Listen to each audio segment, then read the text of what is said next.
Good Thursday afternoon to you. I'm Storm Search 7 meteorologist Brian James. I haven't done one of these video forecast updates in quite a while. Really haven't needed to, but with the possibility of severe weather coming up during the day tomorrow evening, and tomorrow night, that possibility of severe weather coinciding with Friday night football games going on does have me a little bit concerned. So we'll talk about some of the particulars, what's going on right now, what the computer models are showing, at least a couple of computer models, and then also what the Storm Prediction Center is showing for the possibility of strong to severe thunderstorms during the day tomorrow. But let's show you what's going on right now. National satellite picture showing that we have a big area cloud cover back to the west and northwest. That's a strong upper level storm system that's making its way across the Intermountain West, and from here that storm system is going to make its way down toward the south, and it's pretty much centered across parts of Idaho on into Nevada and northwestern parts of Utah. It's going to curl its way across the Four Corners area and then start to turn back off toward the northeast, make its way toward Kansas and Nebraska. But with that pocket of cold air aloft and all the cloud cover, even some higher elevation snows going on back to the west and northwest. As a matter of fact, Butte, Montana picking up 18 inches of snow out of the storm system. Now, we're not going to get the snow, but with that cold air coming in on top of the warm, humid air that we'll have in place for the day tomorrow, those are those ingredients coming together for the possibility of strong to severe thunderstorms. Okay, a couple of computer models to show you.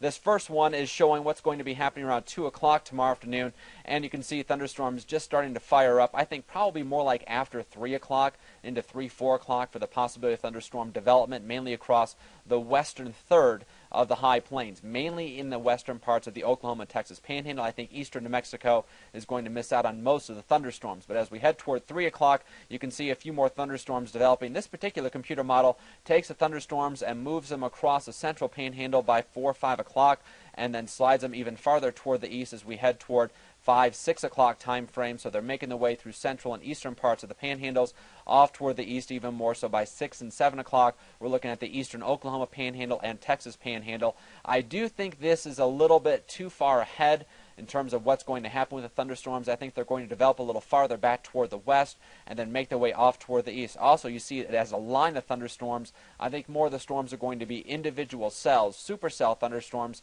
I'll show you that here coming up. But as we head through the rest of Friday evening, Friday night, the computer model takes most of the thunderstorms, develops a second batch across the central parts of the panhandles, and then moves those through the area as we head through Saturday night or Friday night on into early on Saturday. So by the time we get to, say around 7 o'clock Saturday morning, you can see most of the thunderstorms into Oklahoma, the eastern panhandles, and then by the time we get to 10 o'clock in the morning, bulk of the thunderstorms are gone. So the rest of Saturday will be fine. It'll still be breezy in the wake of that cold front and definitely cooler, but the thunderstorms will be gone. Now, that's one computer model. I want to show you the second one because this one is a little bit more problematic. You can see a few areas of gray showing up back to the west around 3 o'clock, and then by 4 o'clock we start to see a few individual thunderstorms develop. Those move their way off toward the northeast. So by the time we get to 5 o'clock, you can see the storms in the western panhandles, but individual storms. These supercell thunderstorms will be capable of large hail that could be larger than golf ball size potentially,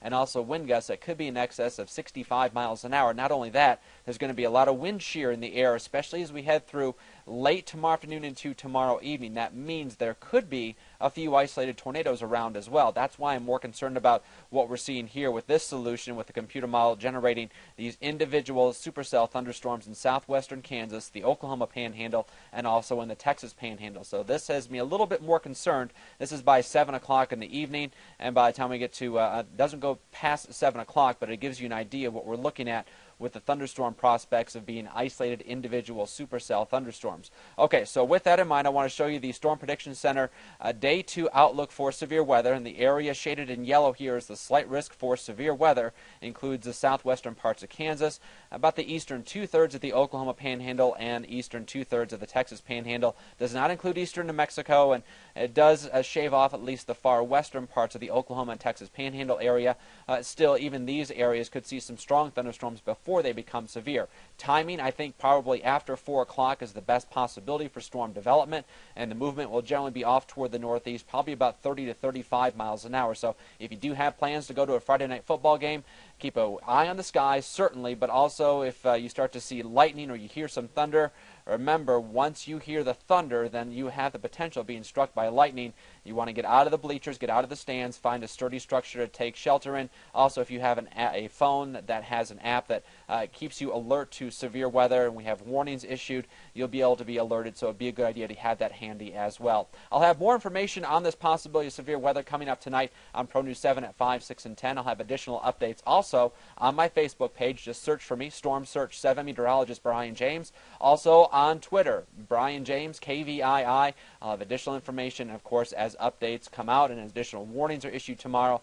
I will be on the air and online keeping you informed as to what's going on. Until then, have an enjoyable day, and we will talk to you later.